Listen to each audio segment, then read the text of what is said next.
Assalamualaikum warahmatullahi wabarakatuh. Nama saya Ika Siti Nurdaryanti, NPM 1834020296. Di sini saya akan menjelaskan salah satu kasus sederhana yang berkaitan dengan materi manajemen lingkungan dan sumber daya alam, yaitu tentang pengelolaan dan manajemen sumber daya alam. Pengelolaan sumber daya alam mengacu pada pengelolaan sumber daya alam seperti tanah, air, tumbuhan, dan hewan, dengan berfokus khusus pada bagaimana manajemen mempengaruhi kualitas hidup baik untuk generasi sekarang dan masa depan. Pengelolaan sumber daya alam adalah sebangun dengan konsep pembangunan berkelanjutan, suatu prinsip ilmiah yang membentuk dasar untuk berkelanjutan pengelolaan lahan global dan tata lingkungan untuk melestarikan sumber daya alam.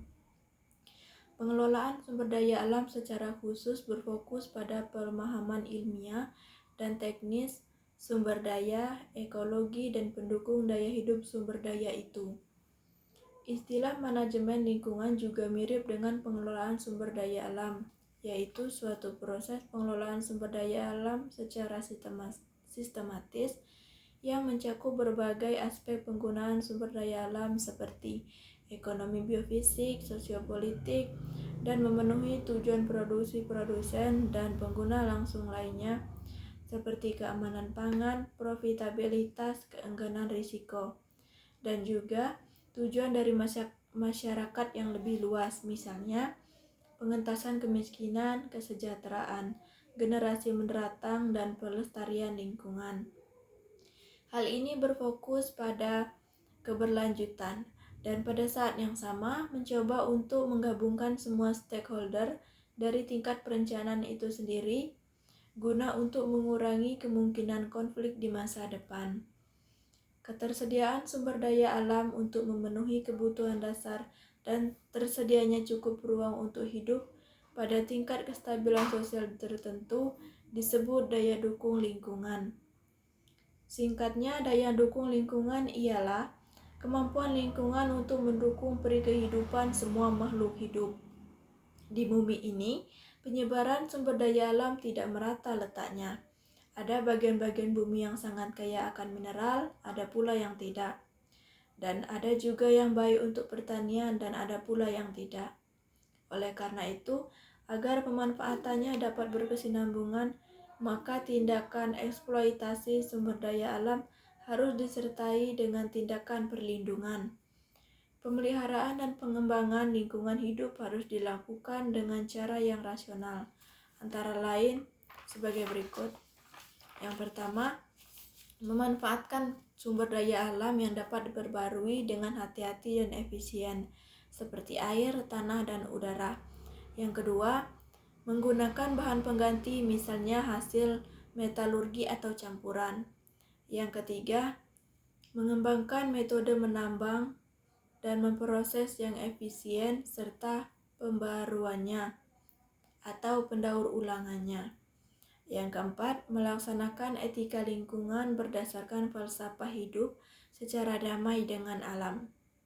Akhir-akhir ini tampak bahwa penggunaan sumber daya alam cenderung naik karena dua alasan. Yang pertama yaitu pertambahan penduduk yang cepat dan perkembangan peradaban manusia yang didukung oleh sains dan teknologi. Oleh karena itu, agar sumber daya alam dapat bermanfaat dalam waktu yang panjang, maka hal-hal berikut sangat perlu dilakukan atau dilaksanakan. Yang pertama, sumber daya alam harus dikelola untuk mendapatkan manfaat yang maksimal, tetapi penggunaan sumber daya alam harus diusahakan agar produktivitasnya tetap berkelanjutan. Kedua, eksploitasinya harus di bawah batas daya regenerasi atau asimilasi sumber daya alam. Yang ketiga, diperlukan kebijaksanaan dalam pemanfaatan sumber daya alam yang ada agar dapat lestari dan berkelanjutan dengan menanamkan pengertian sikap serasi dengan lingkungannya. Yang keempat, di dalam pengelolaan sumber daya alam hayati perlu adanya pertimbangan-pertimbangan. Yang kelima, teknologi yang dipakai tidak merusak kemampuan sumber daya untuk pembaruannya. Yang keenam, Sebagian hasil panen harus digunakan untuk menjamin pertumbuhan sumber daya alam hayati. Yang ketujuh, dampak negatif pengelolaannya harus dikelola, misalnya dengan cara daur ulang.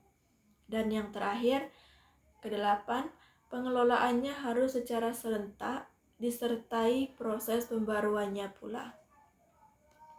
3 asumsi utama dalam sumber daya alam berbasis manajemen masyarakat di atas adalah bahwa penduduk setempat lebih baik ditetapkan untuk melestarikan sumber daya alam, karena orang akan menghemat sumber daya hanya jika keuntungan melebihi biaya konservasi, dan orang akan menghemat sumber daya yang terkait langsung dengan kualitas hidup mereka. Ketika orang lokal memiliki kualitas hidup yang ditingkatkan, upaya dan komitmen untuk menjamin masa depan kesejahteraan sumber daya juga ditingkatkan. Namun tantangan utamanya adalah memiliki lebih keterbatasan melakukan dengan intervensi teknis daripada dengan mengelola hubungan antara orang-orang.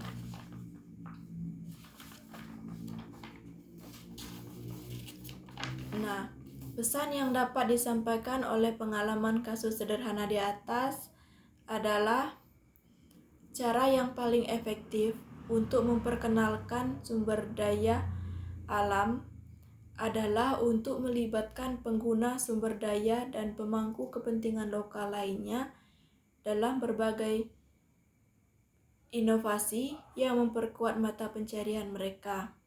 Pengetahuan lokal, pengalaman, dan tradisi manajemen sumber daya alam merupakan aset berharga bila dimanfaatkan untuk penelitian dan tindakan.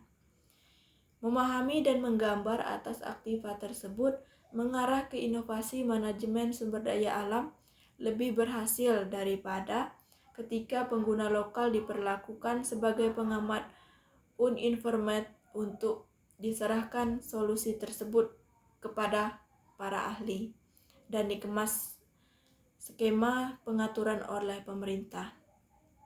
Proses penelitian tindakan partisipatif dapat menjadi alat yang ampuh untuk inovasi manajemen bersama.